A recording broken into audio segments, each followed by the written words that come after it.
porque lo que no puede ser, lo que ya llevamos muchos años sufriendo, es que la clase obrera está permanentemente, en cada momento, sometida a intereses que no son los suyos. Y eso nos ha llevado a donde nos ha llevado. Yo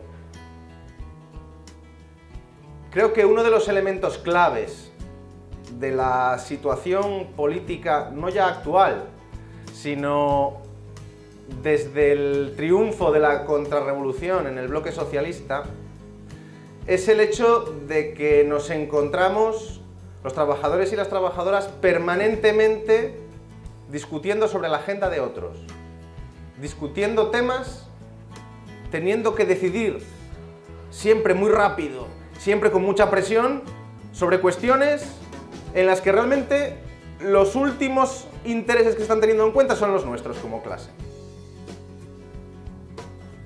Si yo ahora mismo os dijera,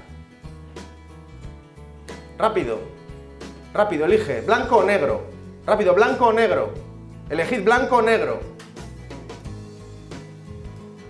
¿Cuántos elegiríais blanco? Una parte. ¿Cuántos elegiríais negro? Otra parte. ¿Cuántos pensaríais en el rojo? ¿Cuántos? Eso es el ejemplo de un falso dilema. Pensar que todos y cada uno de los procesos políticos que se dan en nuestro entorno se resuelven o con A o con B.